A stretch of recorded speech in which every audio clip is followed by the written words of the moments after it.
కష్టం కాదు, మీకు తెలుసు కదా. మేనిఫెస్టోలో సూపర్ 6 ఉంది. మీ మేనిఫెస్టోలో ఉన్న సూపర్ 6 ఏంటి? దేనికి పోటీ పడుతుంది మీ మేనిఫెస్టో? ఏమంటారు? 2000 కూటమి మేనిఫెస్టో సూపర్ 6 ఉంది. మీ మేనిఫెస్టోలో ఉన్న సూపర్ 6 లేకుంటే ఈ మేనిఫెస్టోలో ఉన్న హామీలు దేనికి పోటీ పడుతుంది? పోటీ అంటారా? జనం దృష్టిలో అంటారా? ఏ పోటీ దేనికి ఉంది? ఇక్కడ ఉంటే చంద్రబాబు నాయుడు గారికి జగన్మోహన్ రెడ్డి గారికి మధ్య పోటీ ఉంది. ఆయన్ను చూశారు, ఎన్నో చూశారు.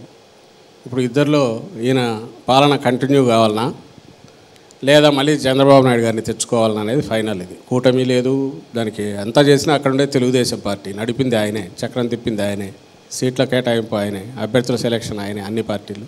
కాబట్టి అది ఆయన. ఇటువైపు జగన్మోహన్ రెడ్డి గారు. సో ప్రామిసెస్, నేను మళ్ళీ చెప్పేది, ప్రామిసెస్ చేసినవి నిలుపుకునే వ్యక్తి, చేసినవి ఎన్నైనా చేస్తాడు కానీ ఏది నిలుపుకోడు అనే వ్యక్తి చంద్రబాబు నాయుడు గారు. ఈ రెండింటి మధ్య పోటీ ఉందని నేను అనుకుంటాను. సార్, రైతు భరోసా ఉంది, రైతు రుణమాఫీ అవసరం లేదు అని చెప్తా ఉన్నారు కదా. మీరు నవరత్నాలు అనౌన్స్ చేసింది 12,500 4 ఏళ్ళు, తర్వాత సెంట్రల్ గవర్నమెంట్ 6,000 అనౌన్స్ చేసింది. మీ 50,000 ప్లస్ సెంట్రల్ గవర్నమెంట్ అనౌన్స్ చేసిన 6,000 కనుక్కుంటే 80,000 కావాలి. కానీ మీరు ఒక సంవత్సరం పెంచి 1,000 రూపాయలు మీరు చెప్పిన దానికి పెంచి 67,500 మాత్రమే ఇచ్చారు. అంటే రైతులకి ఇంకా 12,500 రూపాయలు రావాలి. అది మోసం చేసినట్టు కదా రైతుల్ని? అంటే ఇప్పుడు మేము 80,000 అనేందువల్ల వచ్చింది ఇది, అంతే కదా. 16,000 ముందు చెప్పింది కూడా అదే కదా. ముందు మేము తక్కువ చెప్పింది, ముందు చెప్పింది 50,000 అన్నాం, అన్నది పెంచినాం. 50,000కు 12,500 4 ఏళ్ళు అన్నాము. అలాంటిది 5 ఏళ్ళు చేసి 13,500 చేసినందువల్ల 67,500 అయింది. ఇది మేము పెంచిండేది ఒకటి, ఫస్ట్ది. సెకండ్, అవసరం లేదని నేను అనలే, రైతు రుణమాఫీ అవసరం లేదు, రైతులకు అవసరం లేదనిలే. స్టేట్ భరించగలిగిన దాంట్లో ఉంటుందా లేదా, స్ట్రెచ్ చేయగలిగిన దాంట్లో అనేదాన్ని చూస్తూ దీని బదులు వాళ్ళను సమగ్రంగా వాళ్ళ కాళ్ళ మీద నిలబెట్టేవి, వాళ్ళకి సపోర్ట్ సిస్టమ్స్ డెవలప్ చేయడం మీద దృష్టి పెట్టాము. ఇప్పుడు వాళ్ళ ధాన్య సేకరణలో GLT అని ఇస్తున్నాం. మేము ఎక్కడ ప్రచారం చేసుకోవట్లా, మేనిఫెస్టోలో మెన్షన్ చేసినట్టున్నాం. కానీ అంటే గన్నీ బ్యాగ్స్, లేబరు, ట్రాన్స్పోర్టు అనేది ఇస్తున్నాం. అది క్వింటాల్కు 100 రూపాయల దాకా వస్తుంది, ఎకరాకు 8,000 నుంచి 10,000 రూపాయల దాకా వస్తుంది. ఇది అవసరానికి ఇస్తున్నాం, దాన్ని డబ్బా కొట్టి దానికి ఏదో ఒక పెద్ద పేరు పెట్టి ఒక స్కీమ్ అని అనట్లా. ఇలాంటివి జగన్మోహన్ రెడ్డి గారు చేసినవి కొల్లలు కనిపిస్తాయి. ఉదాహరణకు 8th క్లాస్ నుంచి ట్యాబ్స్ ఇవ్వడము, ఫస్ట్ 1 ఇయర్ అనుకుంది పెంచుకుంటూ పోయాము. ఇవన్నీ ఇవి చేయడం బాధ్యత అని ఈయన అనుకుంటాడు గవర్నమెంట్గా. దానికి ఒక అందమైన పేరు పెట్టి ఒక స్కీమ్ కింద పెట్టేసి ఇదిగో ఇది ఒక తాయిలం ఇస్తున్నాం అన్నట్టు చూపేది మిగిలిన పార్టీలు చేస్తున్నాయి.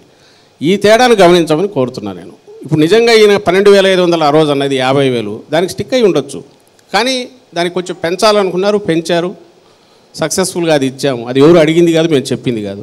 అలాగే రేపు కూడా వెసులుబాటు ఉంటే ఇందులో ఉన్నా లేకపోయినా ఈయన చాలా ఇంప్లిమెంట్ చేస్తారు, చేసి చూపుతారని కూడా నాకు గట్టి నమ్మకం ఉంది. అంటే ఇప్పుడు 16,000 అనౌన్స్ చేశారు ఈ మేనిఫెస్టోలో రైతు భరోసాకి. సెంట్రల్ గవర్నమెంట్ 6,000 ఆల్రెడీ ఇస్తూ ఉంది, మీరు 10,000 మాత్రమే స్టేట్ గవర్నమెంట్ నుంచి ఇస్తారు, అంతే కదా సార్? అది ఎవరైనా వాళ్ళైనా అంతే, మేమైనా అంతే చేసి. ఇప్పుడు ఆయన 20,000 అనే అదే పని చేస్తారు. అదే అడుగుతుంది. మీరు పోయినసారి అనౌన్స్ చేసిన 50,000 ఇచ్చిన సెంట్రల్ గవర్నమెంట్ నుంచి వచ్చిన 30,000 6,500 30,000 కలుపుకున్న 80,000 కావాలి. ఇది కాకుండా దాన్ని మీరు సెంట్రల్ గవర్నమెంట్ డబ్బులు కూడా మీరు వాడుకున్నారు. చంద్రశేఖర్, ఒకటి అడుగుతాను, ఇక్కడ సెంటరు స్టేట్స్ లేకుండా సెంటర్ లేదు, సెంటర్ నుంచి రాకుండా స్టేట్స్ ఏవి చేయలేవు. వాళ్ళు ఇచ్చేది ఎక్కడి నుంచో ఆకాశంలోంచి వాళ్ళు ఇవ్వట్లా, అది వేరే దేశము, మనం ఒక దేశం కాదు. ఇక్కడ నుంచి పోతున్న వాటిలోనే పండ్ల వాటా ఇస్తున్నారు. అలాగే వాళ్ళు చేసే మన స్టేట్ సపోర్టింగ్ సిస్టమ్స్ వాళ్ళు చేస్తున్నారు. దాన్ని ఏ రకంగా వాడుకుంటామనేది మనం మెయిన్.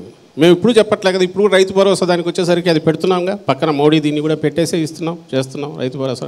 పెట్టడం లేదని కాదు, ఎక్కువ రైతులకి ఇచ్చినట్టు అయ్యేది కదా. లాస్ట్ 5 yearsకే 80,000 అయిపోయి ఉండేది కదా మొత్తం. దీంట్లో అంటే ఇప్పుడు ఈరోజు 80 చేయకపోతే ఇప్పుడు ఈరోజు కూడా మేము అదే అని ఉండొచ్చుగా, 1,00,000 చేయాల్సి వచ్చేది కాదు. రైతు భరోసా కంటిన్యూ చేస్తామనొచ్చుగా, మేము దాచిపెట్టుకోలే, రైతు భరోసా పూర్వంలాగే కంటిన్యూ చేస్తామనొచ్చు. కాదు, కొంచెం పెంచాలని ప్రయత్నం చేశాము. ప్రతి రూపాయికి స్టేట్ ఎక్స్చెకర్ నుంచి తీసేదానికైతే ఈయన లెక్కలు చూస్తున్నారు, వచ్చేదాని దగ్గర నుంచి మనకు సరిపోతుందా, బరువు ఎక్కువ అవుతుందా చూస్తున్నారు. రెండవది అస్సలు మర్చిపోకూడదు ఏంటంటే కోవిడ్ అనేది. ఆ సంక్షోభంలో కూడా సంక్షేమం ఆపల. బహుశా ఏ స్టేటు మాకు సాకు చాలామంది చెప్పారు, 1-2 స్కీములు వాయిదా వేద్దామని, లేదా 1-2 ఆపేయచ్చు అన్నారు. ఆయన ఫీల్ అయింది జగన్మోహన్ రెడ్డి గారు, ఇది ఈ టైంలోనే అవసరం కూడా ఎక్కువ ఉంటుంది అని ఆ రోజు ఏమాత్రం ఇది చేయకుండా పూర్తి స్థాయిలో చేశాము.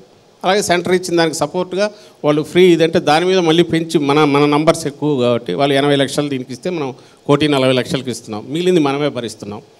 సో ఇది ఆయన మనస్తత్వం అనుకోండి. అది సేమ్ మా పార్టీ క్యారెక్టర్ కూడా అదే వచ్చింది. ఇది ఇందులో చేయగలిగితే హద్దులు ఎంత అనేది ఉండదు, ఎంతైనా చేస్తూ వస్తారు. మళ్ళీ చెప్తున్నాం. But at the same time పోటీ పడి ఆయన అన్నాడు కాబట్టి దానికి పోటీగా అనేట్లయితే ఇప్పటికే మేము చెప్పిండాలి. ఎందుకంటే 3 గ్యాస్ సిలిండర్లు అన్నారు కాబట్టి మేము చెప్పిండాలి. మీరేమో సర్వరోగ నివారణ జగన్ అంటున్నారు.